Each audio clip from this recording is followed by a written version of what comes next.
Red Rewind, Part 5. I waited for Sandy to move, but she stayed statue still, staring at me, eyes wide. We held each other's gaze and our breath. Each inhale felt like a betrayal.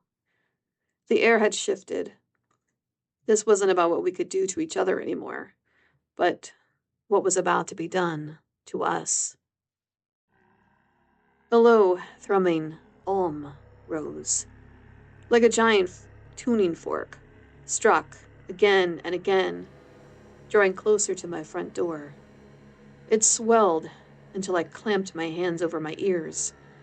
The door shuddered on its hinges. A hairline crack crawled down the middle of the sturdy wood. The note settled into my skull and pressed there. A thumb on a bruise. Picture frames rattled. A glass on the nightstand lipped a ring of water. The crack lengthened with a dry, fibrous sigh. "Don't," Sandy whispered, but I couldn't tell if she meant me or the door. The stepped down a pitch. It wasn't just sound anymore. It was weight. It bowed the air, buckled the hinges. Splinters lifted like quills. From the seam, a frost-thin breath slipped across the floor and touched my bare ankle. Not cold, not warm. It was just present. Then, the tone shaped itself around a word I hadn't heard in years. My name, stretched and sung wrong, as if the house itself were trying to remember how to say it. The door gave one last tremor. The crack widened like a pupil.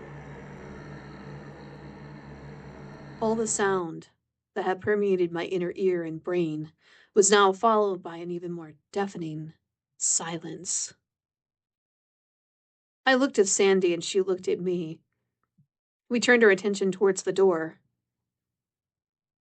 Screams erupted, drawing us both out of our skin. We stood and hung onto each other, where there were shadows now crawling up the walls of my living room and kitchen. We ran towards my bedroom. I slammed the door shut and turned on my bedside lamp. I looked around the room, trying to find a weapon. I remembered my kill bag was still stuck in the back of my closet. I found it there, and when Sandy saw it, she rolled her eyes. "Really, Marvin? That's where you store all your little utensils?" "Not the time, Sandy." I was not amused. There was a banging at my bedroom door now. My stomach was having a war of its own when I heard her. "Hey, Daddy-O. Want to have one last good time?" I recognized her voice. The girl from the van. What was her name? Patty. Pretty as a summer peach, Patty, who liked to give blowjobs in the back of my van, who I had dismembered into several pieces and burned. How was Patty, backseat Patty, talking to me? Sandy began to shake, and I was somewhere between wanting to comfort her and killing both of them for my own reasons. 2 kills, 2 beautiful girls, getting to do it over and over.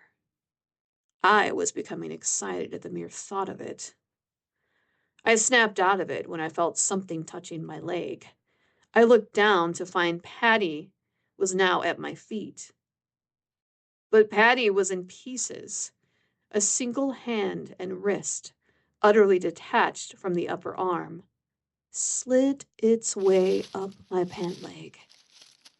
Sandy was cowering in the corner, watching in disbelief as another arm and hand began to crawl up my backside. The pieces of Patty I had chopped up, burnt, and spread all over the desert were now coming at me. I watched in horror as something rolled out from underneath my bed and appeared on my bedroom carpet. Patty's head eyed me. Her eyes were deadly white. The veins in her cheeks were blue, and her skin decayed, charred, and gray. I closed my eyes and screamed, "Ah!" I was near tears when I felt it. A cool breeze interrupted, blowing against my neck. I opened my eyes to see the window of my bedroom open.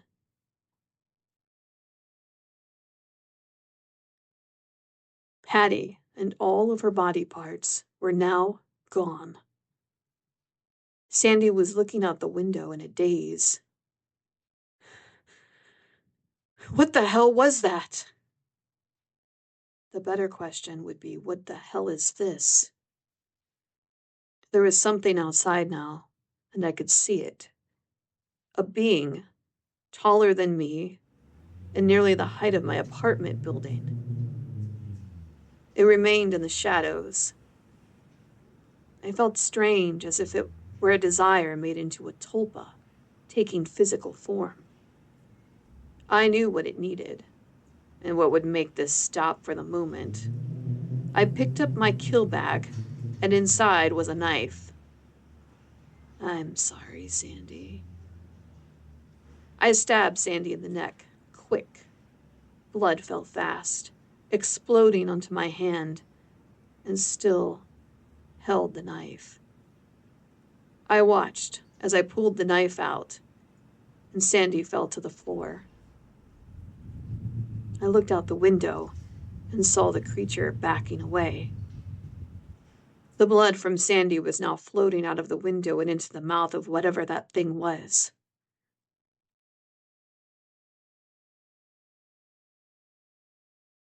My alarm went off.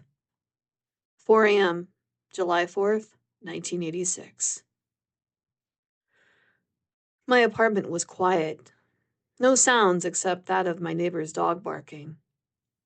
Was killing Sandy the answer? Whatever that thing was, it wanted blood. I sought it out now, and I knew instinctively how to make it go away.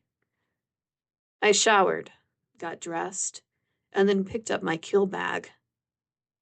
I was going to kill Sandy again. Maybe I'd do it several more times till I got it right. Then I'd be free of this loop forever.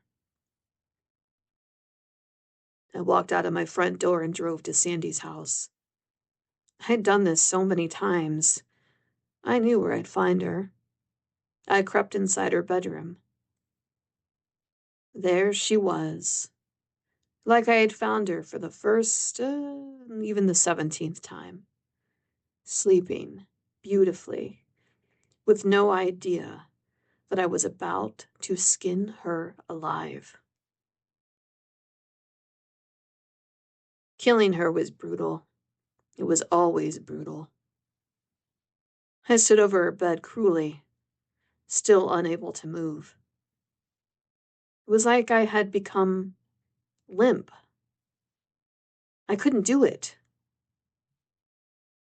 Sandy woke and looked at me, a smirk on her face. Congrats. It really liked you.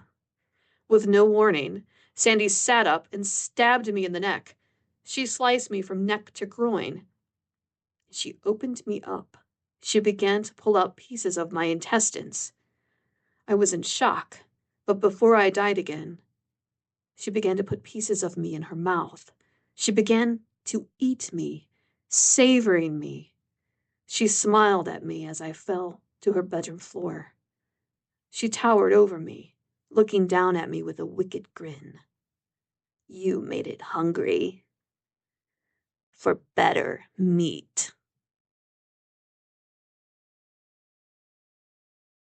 To be continued.